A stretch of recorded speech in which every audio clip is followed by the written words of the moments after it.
ఆ లిక్విడేటర్ జీతంతో సహా అకౌంట్ అందులోనే ఉంటుంది. అలాగే ఇదివరకు 10 లక్షల రూపాయలు పెట్టినటువంటి వాడికి 1,50,000 అట్లా వచ్చినాయి. కృషి బ్యాంకులోను, చార్మినార్ బ్యాంక్ అట్లాంటి వాటి. లేదా ఇన్సూరెన్స్ ఉంటుంది, 10 లక్షలు 15 లక్షలు ఉంటుంది బ్యాంకింగ్ రూల్స్ ప్రకారం, అంతే వస్తుంది. 100 కోట్ల రూపాయల డబ్బులు దాంట్లో పెట్టారు. అది విత్డ్రా చేయించినోడు వైవి సుబ్బారెడ్డి. అతని క్రిమినల్ అన్నాడు. ఏది ఏదో బ్యాంక్, ఎస్ బ్యాంక్ లేకపోతే ఏదో బ్యాంక్. మొన్న జగన్ అయితే ఎస్ బ్యాంక్ అన్నాడు. బ్యాంకులో అయితే ఐపీ పెట్టినటువంటి బ్యాంక్ అది ఏదో గాని, ఐపీ పెట్టిన బ్యాంకులో డబ్బులు డిపాజిట్ చేశారు, అది వెనక్కి తెప్పించాడు అతను దాన్ని. లేకపోతే గందరగోళం అయిపోయి ఉండేది.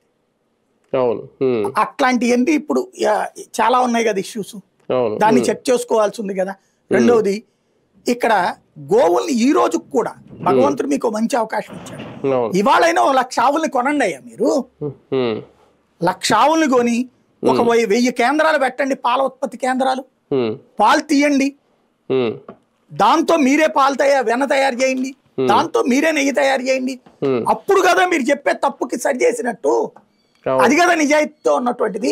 ఇవాళ కూడా నువ్వు ప్రైవేట్ కంపెనీల నుంచి నాకు కొంటున్నావు. వాళ్ళందరి దగ్గర ఆవులు నన్ను ఉన్నాయా?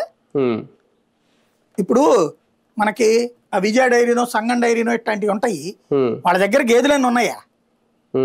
గేదెలు ఎవరి దగ్గర అయితే ఉంటాయో వాళ్ళు తీసుకొచ్చి పాల కేంద్రంలో పాలు పోస్తే అవి తీసుకొచ్చి వీళ్ళు మనకిస్తారు. అయ్యే కదా డైరీ